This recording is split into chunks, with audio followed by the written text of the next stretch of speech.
오늘 우리는 23장을 살펴보고자 합니다. 표에서 보시는 것처럼 예수님을 올무에 걸리게 하려는 종교 지도자들과의 논쟁을 통해 예수님은 간접적으로 그들의 문제를 드러내셨습니다. 23장에서는 그들의 문제를 직접적으로 다루십니다. 먼저 1절에서 12절에서 서기관들과 바리새인들의 문제를 지적하면서 그들을 본받지 말라고 하십니다. 예전에 보았던 영상 잠시 보시겠습니다.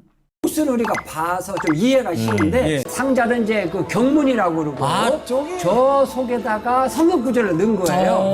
그리고 이제 이렇게 띠를 묶잖아요. 저 길은 이제 끈을 넓게 하는 거예요. 폭을? 네, 그러니까 폭을 넓게 하는 거예요. 저거를 왜 넓게 하냐면 나는 신앙심이 이만큼 크다 하는 거를 보여주기 위해서 저 끈의 넓이를 넓게 하는 거예요. 사세기경에 회당 들어가요. 회당. 네. 저거는 이제 정문이에요. 예. 정문은 항상 예루살렘을 향하게 돼 있고요. 네. 자, 이제 회당 안에 들어가면 네. 이제 계단이 있죠, 계단. 네. 우리 성경에서 말하는 회당의 높은 자리예요. 그럼 낮은 자리는 어디냐? 맨 바닥인 거예요. 그 다음에 이제 저 회당 안으로 딱 들어가자마자 있고요. 오른쪽에 보면 저게 이제 모세의 의자예요. 예. 예수님은 서기관과 바리새인들이 모세의 자리에 앉아 있다고 말씀하십니다. 율법을 해석하고 전수하는 최고의 존경의 위치에 있는 자들이라는 거죠. 그런데 이들의 율법 해석과 행동에는 문제가 많이 있었습니다. 4절에 지기 힘든 짐을 사람들에게 지게 하고는 자신들은 손가락 하나도 움직이지 않는다 라고 표현합니다. 율법을 하나님의 사랑을 얻어내거나 자격을 얻기 위해 주신 것으로 해석하기 때문입니다. 하나님의 사랑을 받은 결과 그 사랑에 반응하여서 율법을 지키게 되고 그러면 무거운 짐이 되지 않습니다.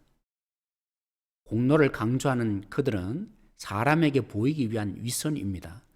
높은 자리에 앉으려고 하고 사람들의 존경을 받기를 좋아합니다. 결국 위선의 목표는 높아지려는 데 있습니다. 이런 종교 지도자들의 삶을 통해 제자로서 어떻게 살아야 하는지를 가르치고 계십니다. 하나님 나라에서는 누가 높고 낮음이 없는 형제 관계가 됩니다. 더 나아가 섬기는 자가 큰 자가 되는 섬김으로 다스리는 나라입니다. 이제 13절부터 본격적으로 종교 지도자들의 실체를 드러내십니다. 7개의 화를 언급하십니다. 산상수훈에서 하나님 나라에 초대된 제자들에게 팔복을 말씀하신 것과 대조를 이루죠. 첫 번째 화는 전체 화의 서문이라 할 수 있습니다. 스스로도 하나님 나라에 들어가지 못하고 다른 사람도 들어가지 못하게 합니다. 하나님 나라의 길의 안내자가 되어야 될 그들이 하나님 나라의 문을 닫고 그 길을 가로막고 있다는 충격적인 말씀을 하십니다. 두 번째 화는 그들의 활동이 어떤 악영향을 끼치는지를 말씀하신 것입니다. 지옥에 들어갈 수밖에 없는 서기관과 바리새인들은 개종자들을 2배나 더 지옥의 자식으로 만들고 있습니다. 세 번째 화는 맹세의 문제를 다루십니다. 자신들의 가치 있고 중요하게 여기는 것 때문에 작은 맹세를 무시하고 있는데 알고 보니까 자신들의 욕심과 탐욕이었습니다. 그들의 무시하는 것들이 하나님과 어떤 관계를 맺게 하는지를 보지 못하는 눈먼 자들이었습니다. 네 번째 화는 사소한 율법 조항 때문에 정작 중요한 율법의 정신과 의미를 무시하고 있다는 것입니다. 아주 작은 농산물까지도 11조를 드리는 그들은 더 중요한 긍휼과 정의와 믿음을 저버렸습니다. 그들은 하루살이는 걸러내면서 낙타는 삼킵니다. 포도주 같은 것을 만들다 보면 초파리 같은 하루살이가 빠집니다. 부정해서는 안 되니까 망으로 걸러내는 세심함을 다하는데 정작 그들은 부정한 낙타는 통째로 삼키는 자들입니다. 다섯 번째 화는 정결의 규례의 문제를 다룹니다. 흙으로 만든 그릇 같은 경우에는 부정해지면 깨뜨리고 혼합하지 않는 정결 규칙을 잘 지켜가면서도 정작 행동의 출발점인 마음이 부패해 있습니다. 여섯 번째 화, 그들은 회칠한 무덤과 같다고 합니다. 땅에 묻히는 경우 무덤은 평평합니다. 그래서 표시해 놓기 위해서 하얗게 칠을 해 놓습니다. 그런데 정작 그 안은 시체가 썩어가고 있습니다. 이처럼 규칙은 잘 지키고 있어서 겉으로 보기에는 경건한 의로운 하나님 사람 같은데 실상 속은 위선과 불법으로 가득 차 있습니다.